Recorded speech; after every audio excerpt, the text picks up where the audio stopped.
He thought the cabin was empty, but beneath the silence and snow, 3 starving little girls were curled up beside an old stove, waiting for someone who'd never come. He didn't know their names. He didn't know their story. All he knew was that he couldn't walk away. What happened next would change all 4 of their lives forever. Before we begin this true-to-life tale of quiet bravery, unexpected love, and the healing power of kindness, if stories like this speak to your heart, consider subscribing. We share moments that matter, and we'd be honored to have you with us. Now let's begin. The snow had fallen heavier than usual that morning, thick, silent, and relentless. Gabe Holloway stood on the porch of his late father's cabin, watching the white bury everything. It didn't matter to him that the world was muffled under its weight. He'd grown used to silence. In fact, he preferred it. Silence didn't ask questions. Silence didn't look at the family photos. He kept turned face down on the mantel. Silence didn't judge a man for surviving something. He wasn't sure he was meant to survive. His breath came out in steady clouds as he pulled the collar of his worn flannel higher and stepped off the porch, boots crunching into the ice below. He hadn't planned to go anywhere today, but something, a nagging, insistent tug just below his ribs, urged him toward the old side cabin farther down the slope. It had belonged to his father, once used as storage or occasional shelter during elk season. No one had set foot inside in years. He nearly turned back. The wind had picked up, needling through his gloves, but there it was again, that pull. Not quite a voice, but a memory. His wife used to call it his gut compass. She'd trusted it, even when Gabe didn't. The path was nearly invisible. Now snow swallowing it whole, but he knew the land well. He moved carefully, branches creaking under ice above him. As he reached the old cabin door, he noticed something strange. The handle was warm, not warm like fire, but warm like recent contact. Someone had been here, his heart stuttered. He paused, then slowly pushed the door open. It groaned on its hinges, releasing a breath of stale air, and something else, something faintly sour but also sweet, like old bread. Light spilled in through the doorway, and what he saw stopped him. Cold, 3 small figures lay curled together on a threadbare rug in front of the ancient iron stove. They were so still, he thought God help him. They might be dead. But then one of them stirred, a whisper of movement, a tiny cough. A hand reached for the others in sleep. 3 girls. Their coats were torn, soaked at the edges. Their faces were thin, pale against the amber light. The oldest, perhaps 7, cradled the others in her arms like a mother bird. One had no shoes, another clutched a ragged teddy bear by the neck, and all of them starving. The kind of hunger that makes bones speak through skin. Gabe dropped to his knees, a dozen instincts flaring at once. "Hey," he said softly, reaching for the oldest sweetheart. "Can you hear me?" Her eyes opened slowly, wary and glassy. She looked at him without flinching. No fear, no trust, just the quiet, exhausted gaze of someone who'd already seen too much. He pulled off his gloves and touched her forehead. Burning fever, he looked around. No backpacks, no footprints outside, nothing but them and the storm. "How long have you been here?" He whispered more to himself than to her. "I don't know," she rasped. The other 2 stirred behind her, smaller, maybe twins. One mumbled something incoherent. The other just whimpered. Gabe scanned the room. There was no firewood, no food, no sign of adult belongings. Whoever had brought them here was gone. And had been for a while. He acted on instinct. One by one, he wrapped them in the old wool blankets hanging by the wall, then lifted them gently, starting with the smallest. The girls didn't resist. Too weak or too trusting, or both. By the time he reached the porch of his main cabin, again snow was past his knees. He kicked open the door with his shoulder and carried them inside. laying them on the couch near the fire. He added more logs, stoked the heat. Then he got soup on the stove. Water, dry socks, clean towels. Every minute was filled with purpose, but his mind was racing. Where had they come from? Who left them? Why, here, he sat across from them as the soup warmed, watching the girls sleep. All three huddled together, cheeks flushed with fever, arms still linked even in unconsciousness. He didn't even know their names. That night, Gabe Holloway sat at his kitchen table staring into the fire. The storm raged outside, but the cabin was filled with warmth for the first time in years. He sipped lukewarm coffee, heart thudding with something unfamiliar. It wasn't fear. It was the first breath of something else. A stirring, a return. Maybe this was what grace looked like. Not lightning bolts or grand gestures, but 3 starving girls curled up in your cabin, changing your life without saying a word. Morning crept slowly across the pine-covered mountains, brushing pale light across the cabin windows. Inside, the fire still glowed in the hearth, low but alive. Gabe had barely slept. He'd spent most of the night on the armchair, blanket over his lap, listening to the shallow breaths of the 3 little strangers on his couch. Their chests rose and fell with unsettling fragility. He hadn't seen a child up close in nearly 3 years. Gabe stood now in the kitchen, pouring warm water into 3 mismatched mugs. He added a drop of honey and a splash of lemon, the best he could do, until he dared a trip to town. The roads were closed anyway. They would be for days. The mountain didn't like to let go of snow once it settled. A soft noise made him turn. One of the girls was awake, the oldest. Her eyes blinked at him over the edge of the blanket, still wary, still distant but alive. "Morning," he said, voice low. "I made something warm for you." She didn't move. He took the mug over and knelt beside her. "Just a sip," he coaxed. "It's not hot. Still nothing." "What's your name?" he asked gently. Her eyes dropped, then barely audible. Willow. Gabe let out a breath he didn't realize he'd been holding. "That's a beautiful name." She blinked again, then turned her head. The other 2 still slept, curled against her like a pair of kittens. He watched as she reached out to brush hair from one of their faces. "My sisters," she whispered. "Hazel and Lark." He nearly smiled. Willow. Hazel Lark. The name sounded like something out of an old storybook. He repeated them in his mind, anchoring each one to a face. "I'm Gabe," he said. "Finally. It's nice to meet you." Willow. She didn't respond, but she took the mug with trembling fingers. Gabe stood and let her be. It wasn't time for questions. Not yet. A few hours later, all 3 girls were awake, sitting on the floor, near the fire, bundled in blankets, like nesting dolls. Gabe had managed to coax them into eating a few spoonfuls of soup and half a piece of toast each. They didn't speak much, only Willow occasionally, but they didn't seem frightened anymore, just worn thin.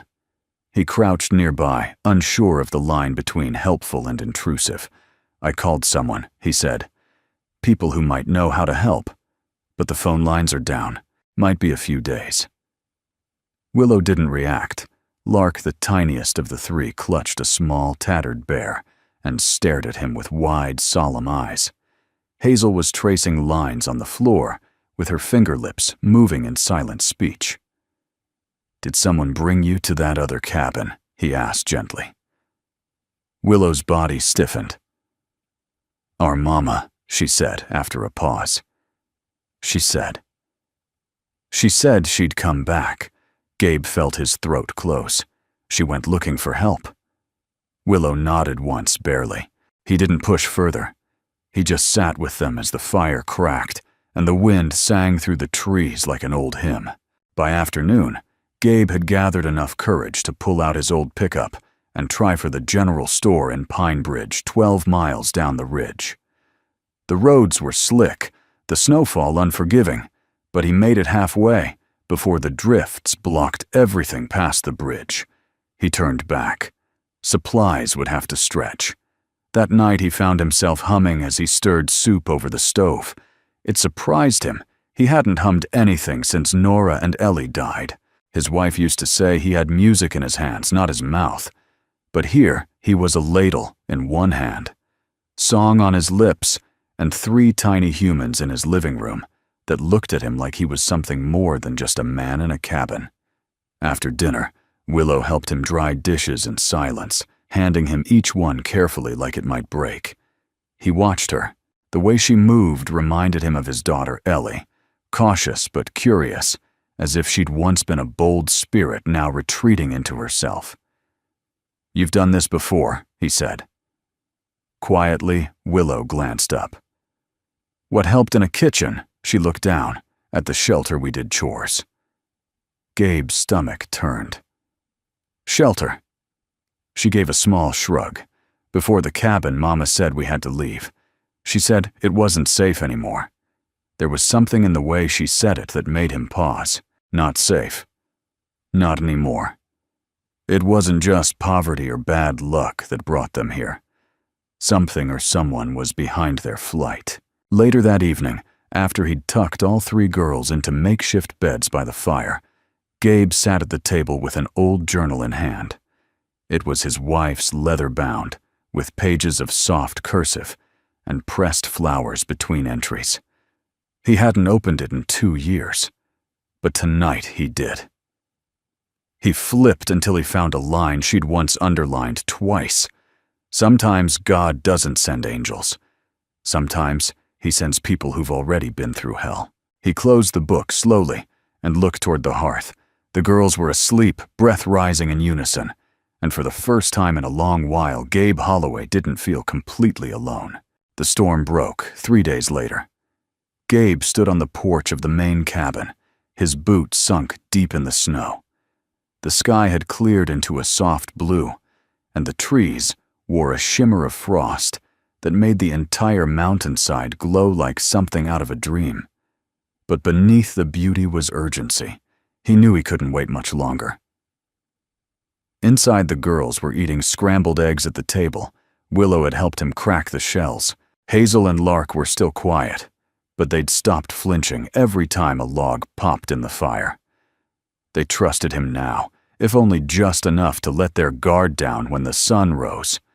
He called the sheriff's office again. This time, the line rang. Through Sheriff Edgerton came the familiar voice, tired but kind.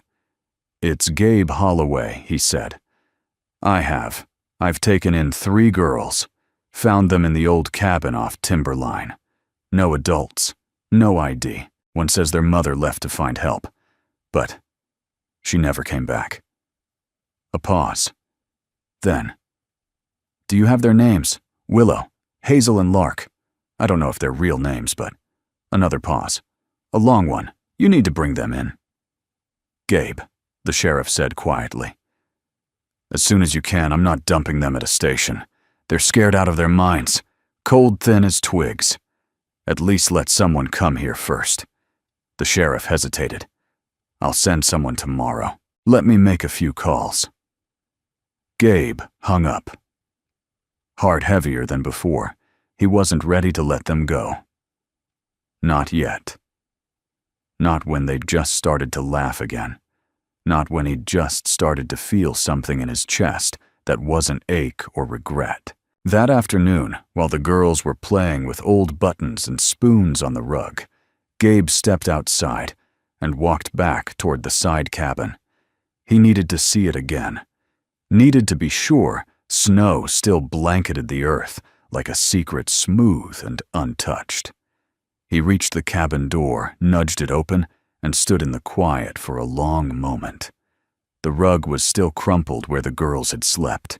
The air was stale and cold, but it was what he didn't see that made his stomach twist all over again.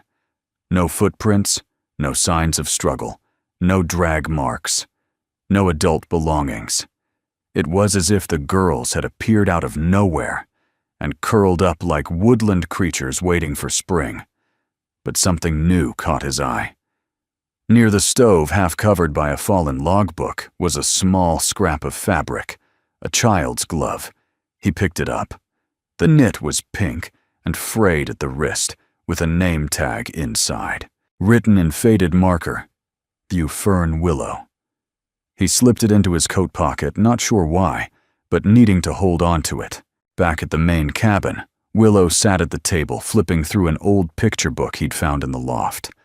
Hazel dozed nearby. Lark was trying to teach herself how to braid yarn. Gabe took a breath and sat across from Willow. "I went back to the cabin. She didn't look up. I found your glove," he said gently. Now she did. Her fingers closed around the edge of the book. "You remember what happened before you got there?" Willow shrugged. "It snowed. Did your mom say anything?" "Before she left," a long pause. Then quietly, she said, "We had to be brave." Her voice cracked on the word. Brave. Gabe leaned forward, elbows on the table. "I think she was brave too." "Do you know that?" Willow nodded slowly, eyes damp. "She made us promise. If something bad happened, we had to stay together. No matter what." Gabe blinked hard. "You kept your promise." That evening, a knock startled them all.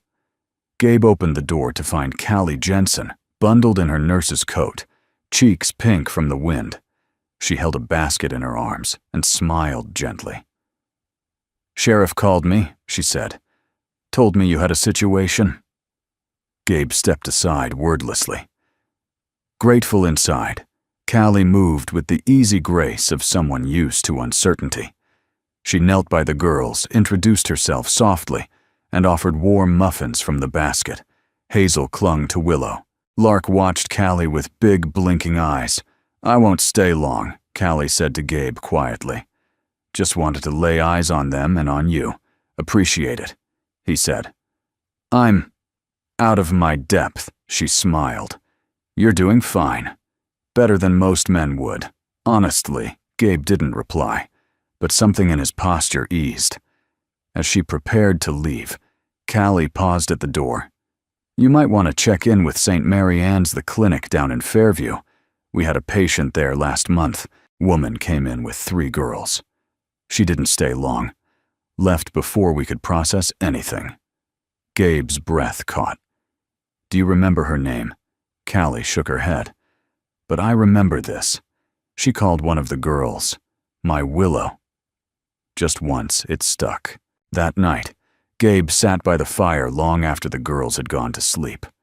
The wind had picked up again, howling through the trees. He listened to it, heart pounding with questions he couldn't quite shape yet. Who was their mother? Why did she leave them in that cabin alone? And what was she running from? He didn't have the answers, but he had something he hadn't felt in years. Purpose, not just to protect, but to understand. And perhaps in doing so, finally understand himself. The next morning arrived quiet and sharp, the kind of cold that bit through even the thickest flannel. Gabe stirred the fire with the practiced ease of routine, careful not to wake the girls still asleep beneath their patchwork blankets.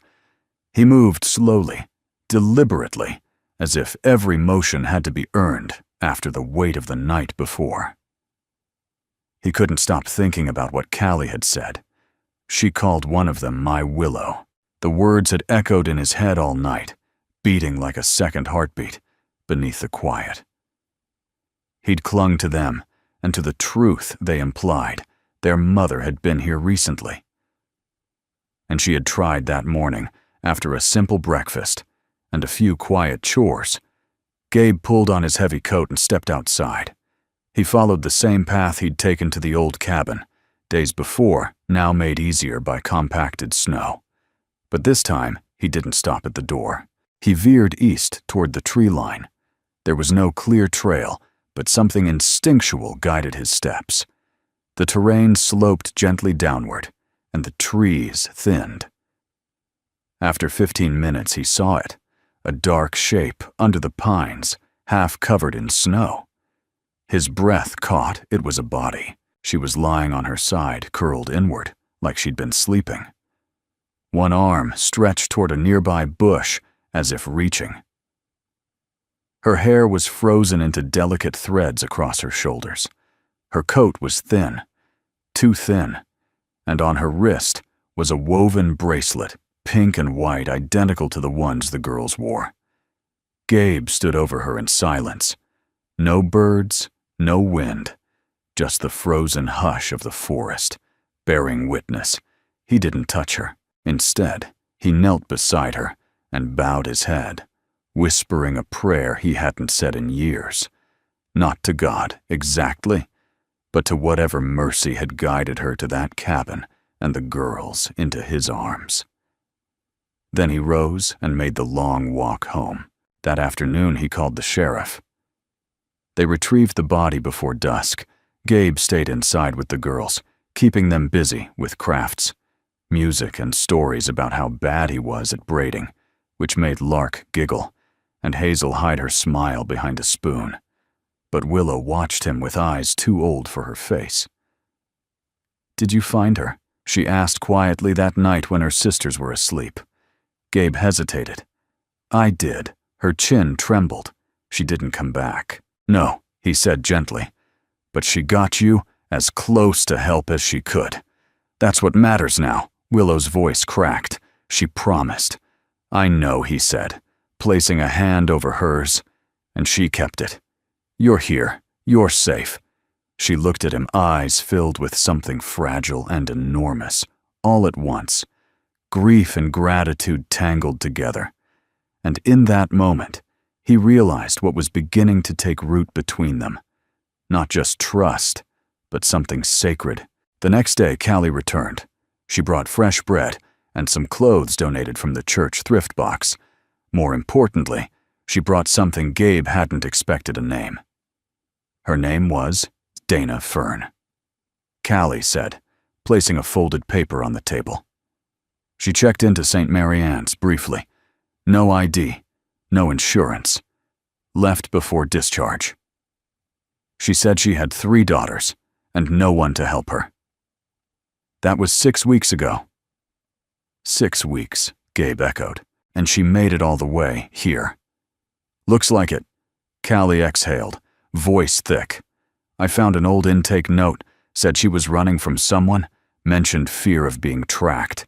Gabe's stomach twisted. Was she in danger? I don't know, but we're starting a file.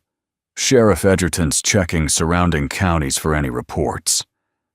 Gabe glanced toward the girls playing by the fire, braiding each other's hair with pieces of yarn. They can't go back to a system that doesn't care if they vanish, he said quietly. Callie looked at him. I don't think you'd let them. I won't. She hesitated, then touched his arm. You're doing something good. Gabe, something rare. He didn't reply. Not because he disagreed, but because he finally understood how much it was already costing him, and how much more he was willing to give. That evening, he tucked the girls into their sleeping nests again. Willow paused before closing her eyes. She was a good mom, she whispered. I believe that she sang to us every night. Even when we were hungry, Gabe reached over and smoothed a strand of hair from her cheek. Then maybe you can teach me her songs sometime. Willow nodded, and her lips quirked into the first real smile he'd seen from her. He sat in the armchair by the fire long after they slept, staring into the flames. The cabin crackled with warmth, but something deeper burned inside him. Not pain, not guilt, but love. And with it, a quiet, growing vow. No one would take them away. Not now. Not ever. It started with the grocer. Gabe had driven into town just after dawn, hoping to beat the traffic. Though traffic in Pine Bridge consisted of 2 pickup trucks and a school bus. He hadn't been to the general store in weeks, not since the storm. Now, with the girls needing proper food and clothes, he walked through the front door, with a list in his hand and a purpose in his stride. At the checkout counter, Mary Ann Brewster, who had known him since Little League, lifted her brows as she rang him up. 3 pairs of mittens, all the same size. She asked casually. Yeah, Gabe said, avoiding her eyes. And triple the groceries you usually buy, she added her tone. Light but pointed, expecting company. Just helping out some kids who needed a place to warm up. Marianne said nothing more, but Gabe felt it. The flicker of judgment, the kind that started with a glance and ended in a town council meeting Pinebridge, was small, curious, and not always kind. By the time he returned home, the wind had picked up again, and he found Willow sitting on the porch steps with Hazel asleep beside her. Too loud. Inside, she said simply as he knelt next to them, Lark's pretending to be a puppy. Gabe smiled, a loud one. Willow gave him a half nod, her eyes thoughtful. He opened one of the paper bags. I brought something for you. He handed her a small cloth-wrapped bundle. Inside were 3 handmade woolen caps dyed in soft, muted colors. Willow's was pine green, Hazel's pale blue, and Lark's a warm mustard yellow. Not flashy, but warm. Honest, like the mountain. She ran her fingers along the edges of hers. Thank you, you're welcome. She looked up at him. Why are people afraid of you? The question hit him like a branch to the chest. He looked out across the trees before answering. Because sometimes, people don't understand what they see. And when they don't understand, they get scared. Are you scary? He shook his head. I was once. Willow stared at him for a long moment. Then, with the kind of certainty only a child could muster, she said, Not anymore. That evening, as the wind howled against the windows and the girls huddled around a game of dominoes on the rug, Gabe sat at the table sorting through the mail Callie had dropped off earlier that day. Bills, a local newsletter, and a cream-colored envelope with no return address. He opened it. Inside was a single sheet of lined paper, typed in all caps. Children don't belong with strangers. No signature, no explanation. Just those 6 words. Gabe stared at the paper for a long time. Then he folded it neatly and placed it in the drawer beneath the cutlery. He didn't need to show it to anyone. He knew what it meant. He'd seen this before. Not the note, but the sentiment. Whispered in pews, mumbled at hardware stores. It was the same current that had surrounded him when Nora and Ellie died, when people didn't know what to say. So they made things up instead. He rose, walked to the hearth, and watched the girls laugh as Lark knocked over the domino tower for the 3rd time. Hazel giggled. Willow rolled her eyes with a grin she never would have shown even a week ago. He wouldn't let that note touch this. Not tonight. The next morning, Callie stopped by again. This time with paperwork, I pulled what I could from county records, she said, laying out forms on the kitchen table. Dana Fern didn't list next of kin, but we'll need to establish something official if you want to keep the girls here longer than 30 days. Gabe rubbed his jaw. You mean legal guardianship? Callie nodded.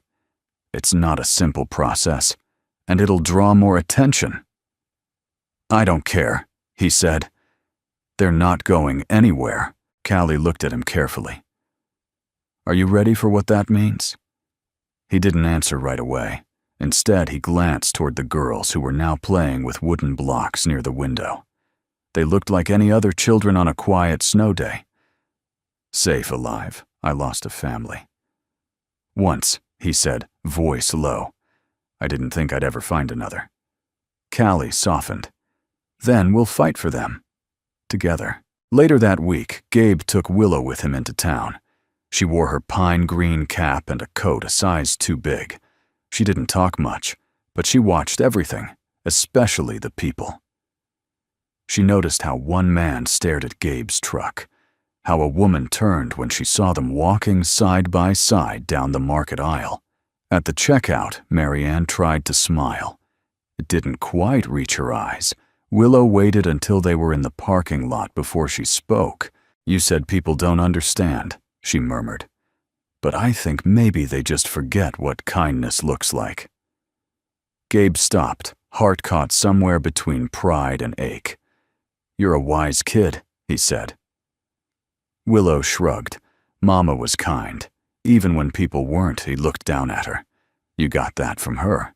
Willow smiled faintly, then slipped her hand into his. For the first time since the girls arrived, Gabe let her hold it. Not as protector, not as stranger, but as family. The courthouse in Fairview was nothing like the grand buildings Gabe had seen in Denver back in his firefighting days. It was modest, red brick. One story, a flag flapping out front in the cold wind. But the air inside carried the same weight, the same hush, the same thin line between judgment and mercy. He sat in a pew near the front, stiff in the unfamiliar collared shirt Callie had insisted he wear. To his left, Willow sat between Hazel and Lark, the girls each wearing matching dresses donated by a local church. Hazel kept twisting the hem of hers. Lark stared at her shoes, and Willow, stoic, chin raised, clutched something in her hand. Gabe hadn't seen her pick up a crayon pale purple. He didn't ask. Across the room, a county caseworker whispered with a woman in a black suit. Gabe had met them both last week during a home visit. The questions had been polite, but clinical. Detached, like they were analyzing a file, not three little girls who now had a drawer full of socks and a man who made them grilled cheese cut into hearts. Mr. Holloway came, the bailiff's voice. Gabe rose his knees tight.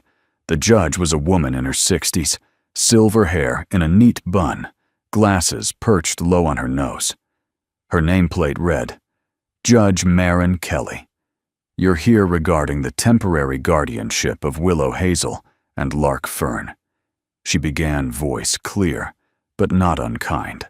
We've reviewed your petition and supporting documents. She scanned the file before her. You have no legal training, no social work background. You live in a remote property and work seasonally. Gabe nodded once. Yes, ma'am. She looked up. And yet you are asking the court to grant you continued custody of 3 unrelated minors. Why, Gabe swallowed. Because they're not strangers anymore. And I think they've made me into something better than I was. A pause hung in the air. Judge Kelly didn't smile. She didn't frown. She just made a note. The county representative stood. Your Honor, with respect, Mr. Holloway's lifestyle presents a number of risks. These children have been through significant trauma. While we appreciate his initial intervention, they may be better served in a professional foster environment. Willow stirred beside Gabe. Judge Kelly looked at the girls. Miss Willow, do you wish to say anything? Willow stood slowly, pale crayon still in hand. Her voice was soft but steady. We don't want another home, she said. We already found ours. The courtroom fell silent. Willow opened her palm and handed the judge a folded piece of paper. Judge Kelly unfolded it. It was a drawing. 3 girls holding hands with a man in a red flannel shirt. Behind them, a cabin surrounded by trees and snow.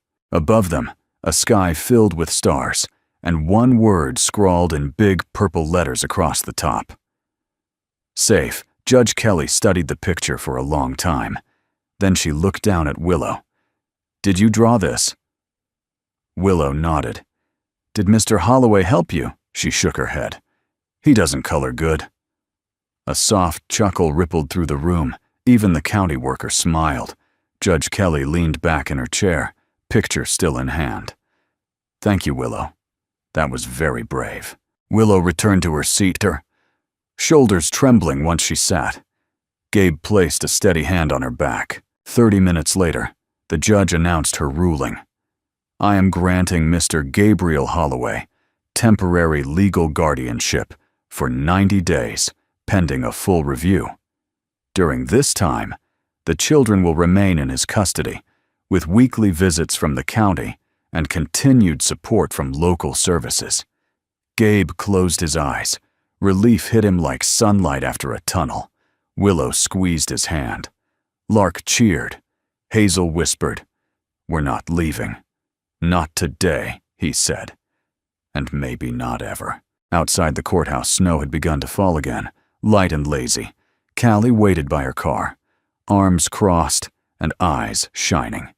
"You did it," she said as Gabe approached with the girls. "Well, Willow did most of it." Gabe smiled. "She saved us." Kids tend to do that. Callie glanced at the girls, then back at Gabe. "You know they're going to keep watching you now, right? The state, the town, everyone I know. You ready for that?" Gabe looked down at the three girls now skipping ahead in the snow, spinning like leaves in the wind. "I'm not ready," he said, "but I'm willing." That night, back in the cabin, he tacked Willow's drawing above the mantel. Not in a frame, just pinned there like a flag. Safe. It read. And for the first time in years, Gabe Holloway believed it. Not just for them, but for himself, too. The weeks that followed felt like a second kind of snowfall. Slow, silent, and covering everything in a hush that invited gentleness. After the hearing, something shifted inside the cabin. The girls moved more freely, laughed more easily. They weren't waiting anymore. Not for footsteps on the porch, not for doors to slam, not for their world to shatter again. They'd started to believe in permanence, and so had Gabe. He wasn't used to the rhythm of caregiving, but it came to him the way rivers return to old paths. He found joy in packing lunches, learned the art of detangling hair with coconut oil, invented a dozen ways to make oatmeal taste like dessert. Every ordinary act became a declaration. "You belong here. I won't leave." The girls responded with fierce affection. Lark took to drawing pictures of Gabe as a superhero with a lumberjack cape. Hazel began reading aloud. At night, her soft voice, stumbling proudly through each word. And Willow, who once barely spoke, had started humming.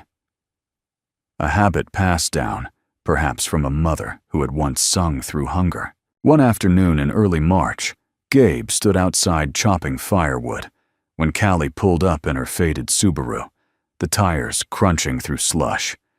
She stepped out, holding a paper bag and a tin of something steaming. "Soup," she announced, "and cornbread."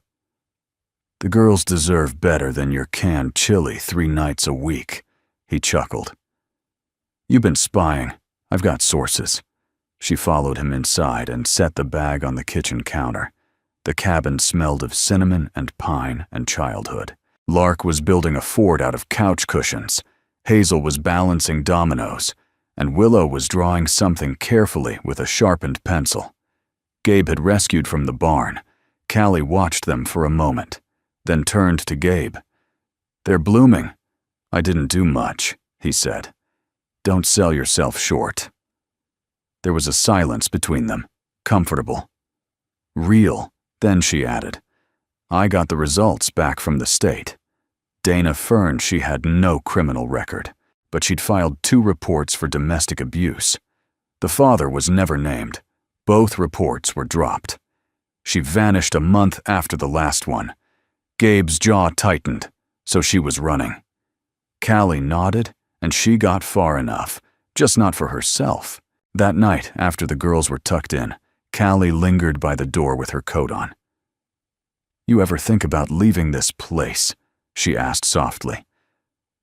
"Sometimes, but then I remember why I stayed." Her eyes held his for a long second. "I don't know if you realize this, Gabe, but you're the first man I've trusted in a very long time." He looked down, then back at her. Heart steady but slow. "I haven't earned that." "Not yet, you're earning it." She stepped out into the cold snowflakes, catching in her hair like stars. He watched her until her taillights disappeared into the trees. Spring approached, tentatively in the mountains. Ice melted in streaks down the window panes, and birds began to return. Sparrows, finches, a bright red cardinal. Hazel named George. The girls started spending more time outside, running through puddles and chasing sunlight. Gabe built them a tire swing on the old oak and strung fairy lights along the porch. At night, they all sat wrapped in quilts, sipping cocoa, telling stories. It was on one of those evenings that Willow pulled out a small hand-stitched pouch she'd been hiding. "I made this," she said, handing it to Gabe, "for Mama. But I think maybe you should have it."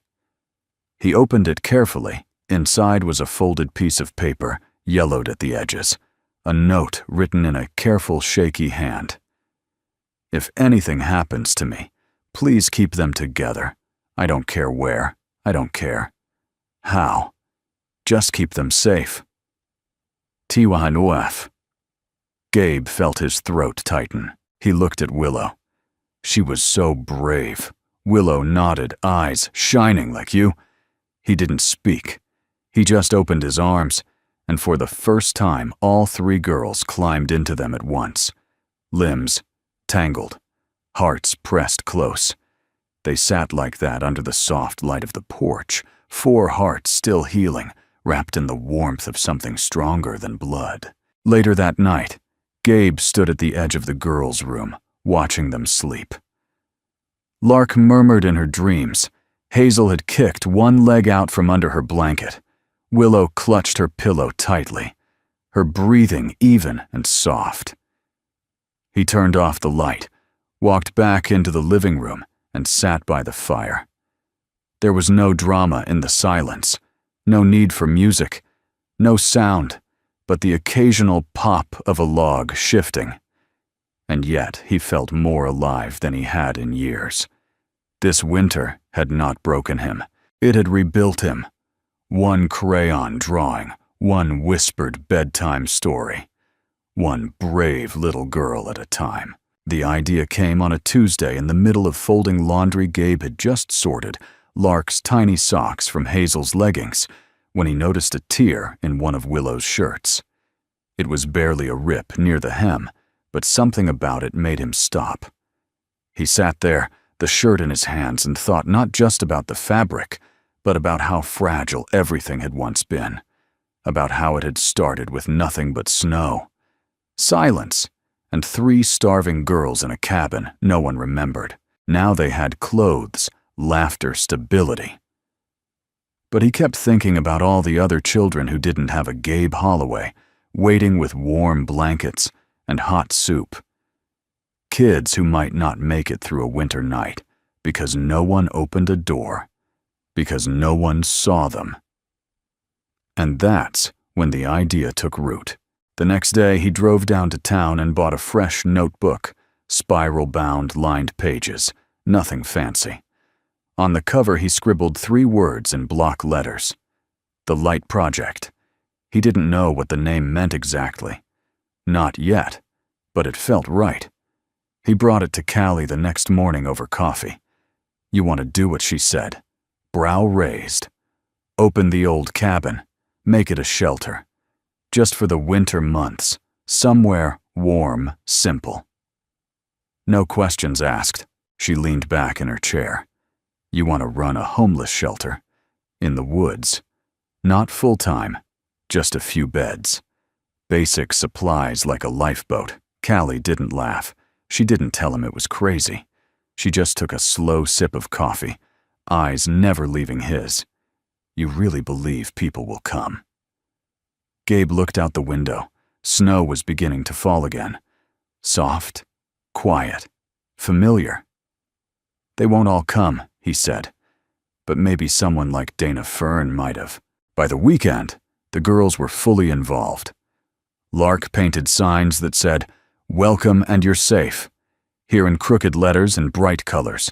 Hazel helped inventory supplies, blankets, batteries, canned food. Willow helped Gabe clean the old cabin room by room, even though he could tell being inside it stirred something in her. "This is where we were," she said one afternoon, holding a broom. "I know I was scared." He crouched beside her. "I was too." She didn't look at him, but her voice steadied. "But it's not scary now. It's ours. Word of Gabe's project spread fast.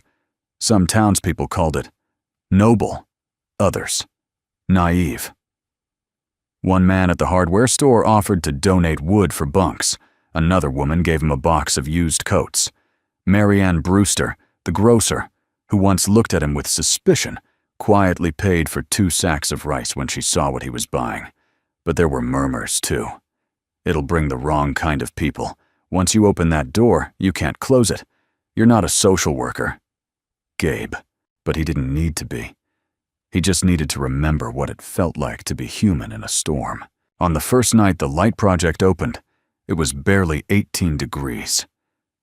Gabe lit the stove, set out extra blankets, and left a lantern on by the window. Then he returned to the house, keeping one eye on the clock, the other on the porch. The girls stayed up late, pretending they weren't watching. Every time a car drove by, Lark ran to the window. By midnight, no one had come. Willow tugged at Gabe's sleeve. Maybe no one needs it. Gabe smiled gently. Maybe, or maybe someone's still deciding to be brave. At 2:16 a.m., headlights cut through the trees. Gabe was already halfway out the door when a woman stepped slowly from a rusted minivan. Her face was thin, lips, cracked eyes wide with exhaustion. A boy of about 10 stepped out next to her, followed by a girl no older than Hazel. They carried no bags, just themselves. "Is this the place?" the woman asked, voice shaking. Gabe nodded. "You're welcome here. There's soup inside and heat." She stood frozen a moment longer. Then her knees gave slightly, not in weakness, but in release. Her son caught her hand. Her daughter clutched a blanket to her chest. They walked into the cabin without another word. And just like that, the light project began. The next morning, the girls rushed out with muffins, and a thermos of cocoa. Lark offered the little girl one of her storybooks.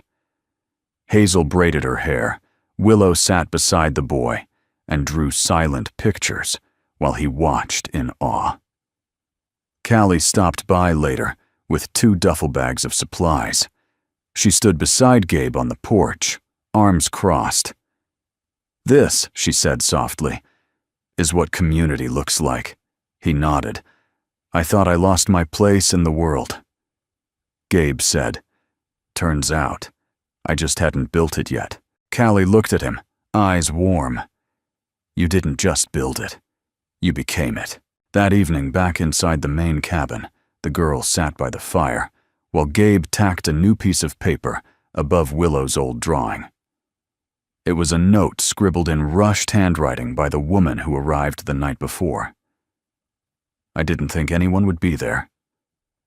Thank you for proving me wrong." Gabe read it once more, then stepped back. Willow looked up from her sketch pad. "Do you think Mama knows?" He turned to her. "Knows what?" "That her note worked." Gabe didn't answer right away. He reached for her hand and squeezed it. "I think she'd be proud," he said. "Not just of me, but of you." That night, the porch light stayed on. And for the first time in its long, quiet history, the old cabin wasn't just a shelter anymore. It was a beacon. The knock came on a Sunday afternoon, when the snow had melted just enough to expose the muddy ground. Beneath, Gabe had been helping Hazel string paper stars across the porch, while Lark and Willow played hopscotch, chalked onto the cabin stones.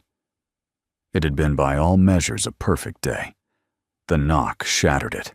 He opened the door to find a man in a wool coat and polished boots, standing with hands clasped behind his back.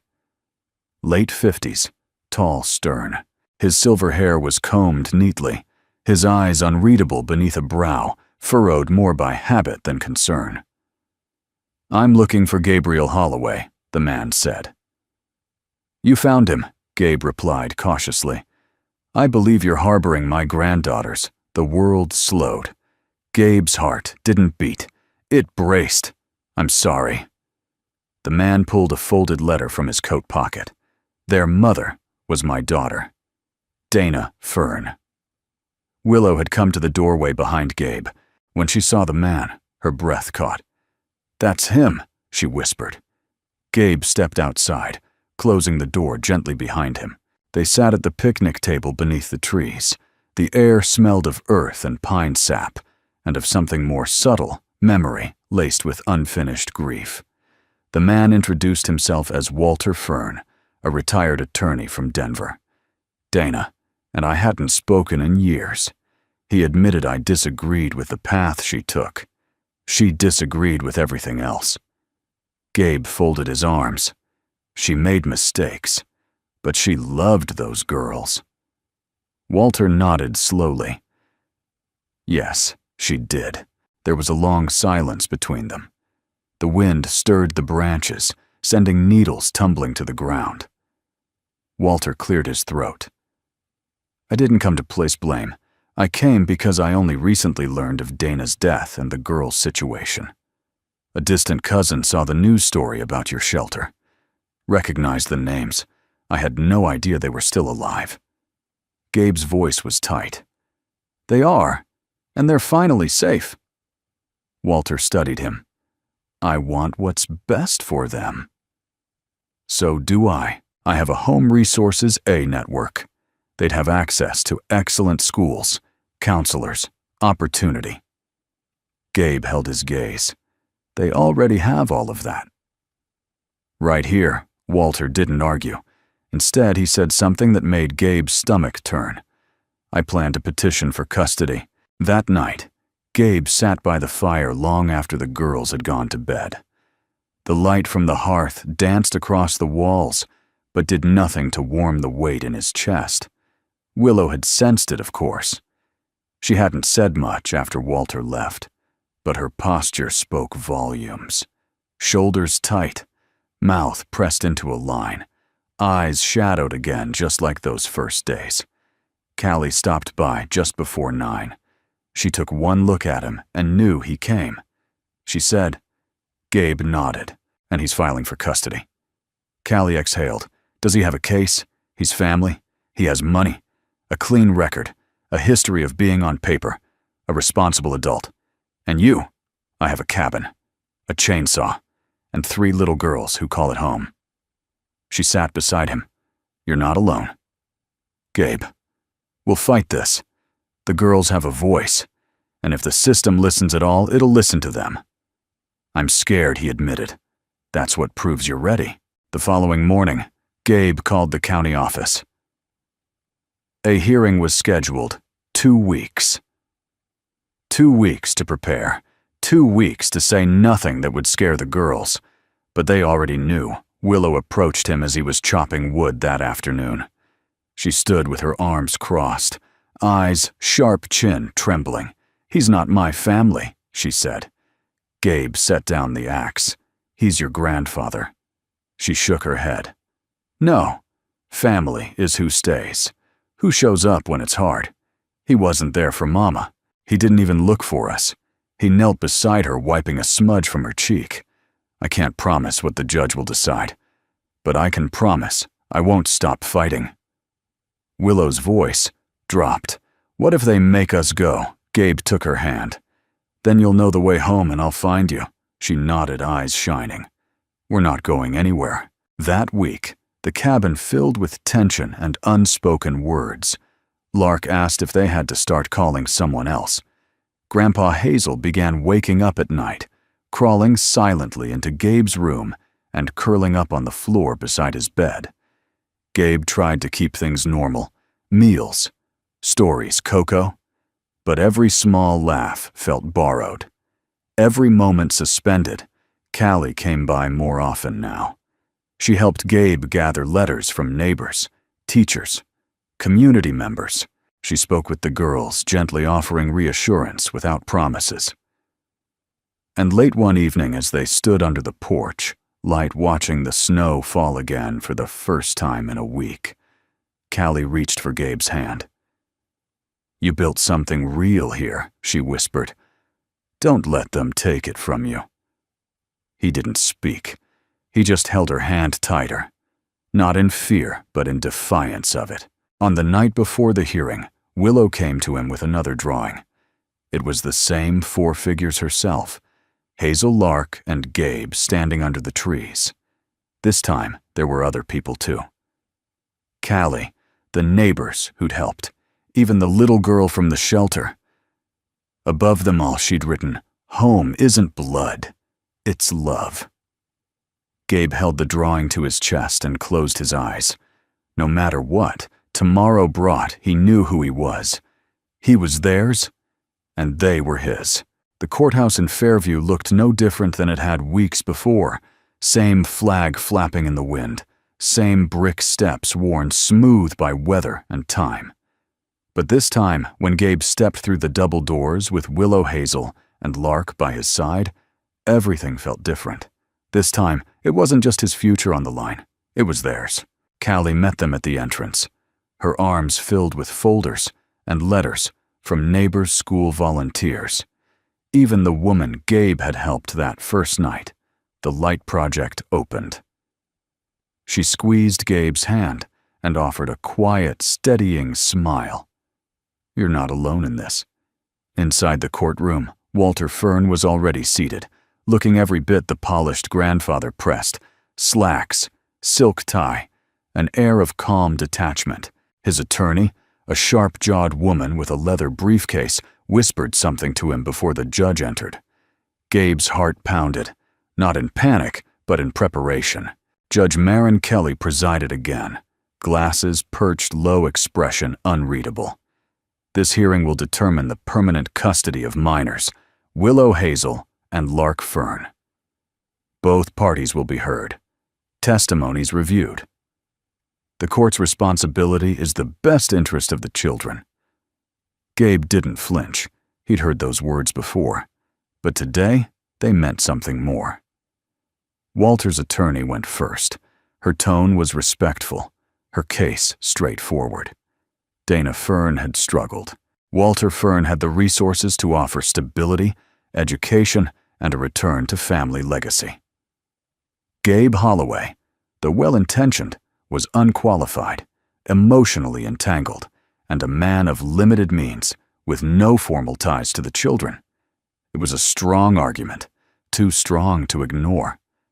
Then Gabe stood. He didn't bring notes, didn't clear his throat. He simply looked at the judge and said, "I buried my wife and daughter 3 winters ago. Since then, I've lived in silence. I thought I was done, that there was nothing left of me worth giving." He glanced toward the girls who were seated together, their small hands clasped. Then 3 little girls showed up in my cabin, hungry and half frozen. And I realized I had more to give than I ever imagined. His voice cracked, but he didn't stop. They needed a home. I didn't have much, but I had love. I had warmth, and I had room in my life. More room than I knew. A hush fell over the room. Judge Kelly nodded. "Thank you, Mr. Holloway." She turned to the girls. "Would any of you like to speak?" Willow stood. She didn't look to Gabe, didn't look to Walter. She looked straight at the judge. "I wrote something," she said, her voice shaking but steady. She reached into her coat pocket and pulled out a small handmade book, bound with yarn and decorated in colored pencil. The front read, "The Cabin with No Footprints," by Willow Fern. Gasps were stifled across the courtroom. Even Walter's attorney blinked. Willow opened to the first page. "Once upon a time, there were 3 girls lost in the snow. Their mama loved them so much, she gave everything to keep them alive. She walked into the cold so they could have a chance, and someone found them." She turned the page. He didn't ask for them. He didn't even smile at first, but he made fire. He made soup. He made them feel safe. Another page. "Some people think family is made of blood, but I think it's made of staying. Of soup and stories and songs in the dark. It's made of someone who remembers your birthday and never leaves the porch." Light off. She closed the book. "We want to stay," she said simply. "He's our home now. Even the bailiff wiped his eye. The judge asked Hazel and Lark if they agreed. They both nodded. Walter stood slowly, his face unreadable. "I never meant to take anything from them," he said. "I just wanted a second chance." Judge Kelly looked at him for a long time, then turned to the girls. To every eye, this case looks complicated, but to the hearts involved, it is simple. She looked down at the book in her hand, Willow's book, and placed it gently on her desk. "Custody is hereby granted to Mr. Gabriel Holloway as permanent legal guardian of Willow Hazel and Lark Fern." A gasp. Then 3 small bodies launched from their bench and wrapped Gabe in a tangle of arms, squeals and tears. Lark chanted, "We get to stay. We get to stay," as if it were a song. Hazel clung to his sleeve. Willow always, the quiet one, pressed her forehead to his chest and didn't say a word. She didn't have to. Walter approached Gabe after the courtroom cleared. "They're happy. He said I saw it." "They are?" Walter hesitated, then extended a hand. "If you'll allow it, maybe I can visit sometime. Learn to be something better." Gabe paused, then took the man's hand. Firm, steady. "Start by sending them letters," he said. "They love getting mail." Walter nodded, eyes glistening. "I will." That evening, back at the cabin, they tacked Willow's book beside her old drawings above the mantel. A new chapter, a new legacy. That night, Gabe stepped onto the porch with Callie. The mountains were bathed in stars. The snow sparkled untouched like the first time he'd found them. "You did it," she said softly. "We did it." She turned toward him quiet and steady, then kissed him slow, certain full of all the words they hadn't needed to say.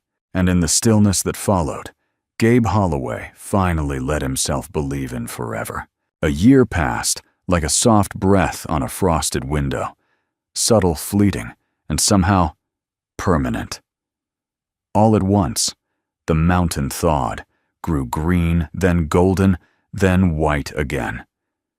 But everything inside the cabin had changed. It was no longer a place of retreat or a shelter of grief. It had become something else entirely.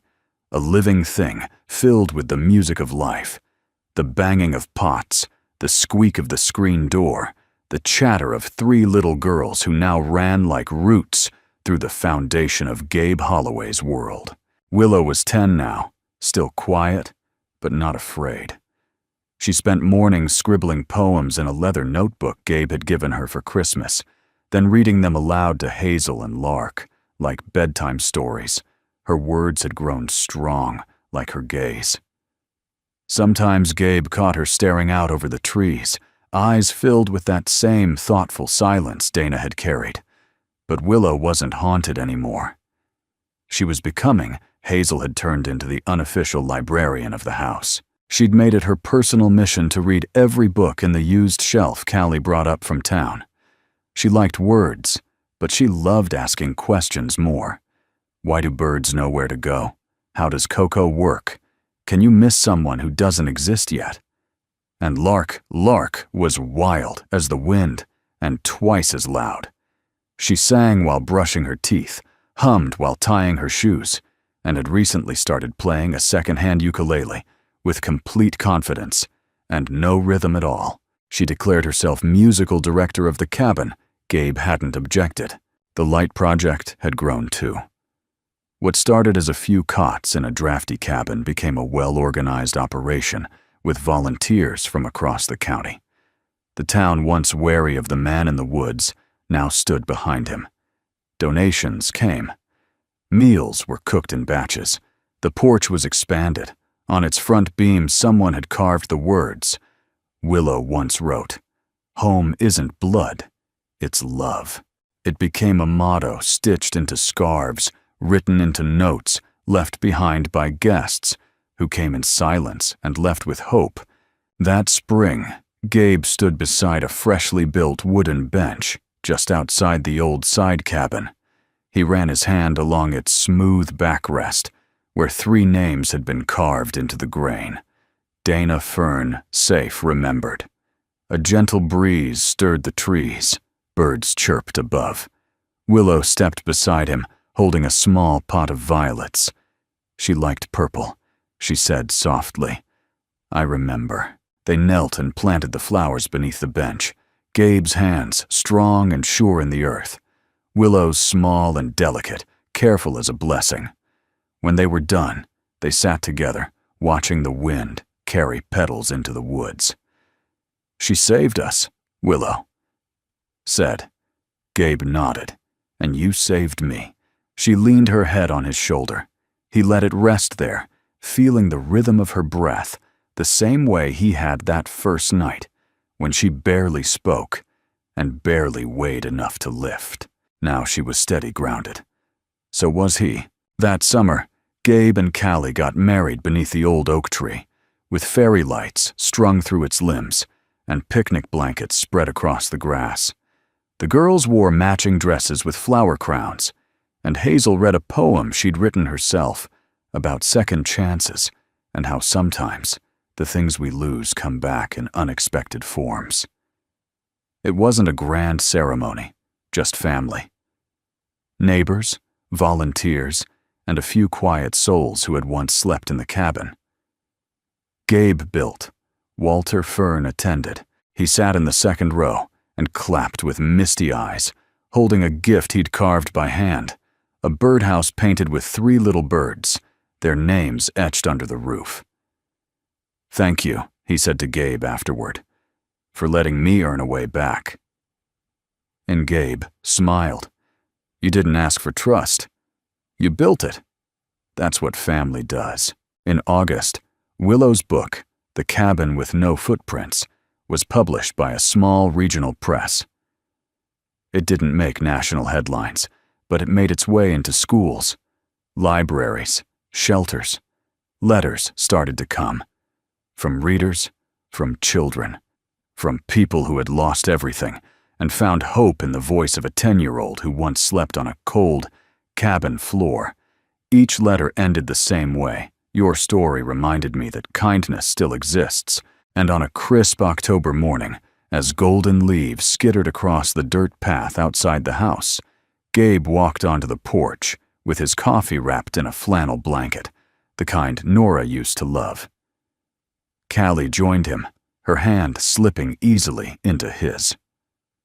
Inside, the girls were making pancakes, too many, with too much syrup. He looked out at the trees, vast, quiet, familiar, and for the first time in years, he felt no weight pressing down on his chest. No ghost at the door, no ache in the silence, only breath, steady, full free. There were no footprints in the snow that morning, only light pouring from the windows, and inside, a family built not by blood, but by the miracle of a single open door. If this story touched your heart, the way it touched ours, we'd love to hear from you. Let us know in the comments where you're watching from. It always warms our hearts to see how far these stories travel. And if you'd like to hear more stories like this about love, resilience, and the quiet power of kindness, feel free to subscribe.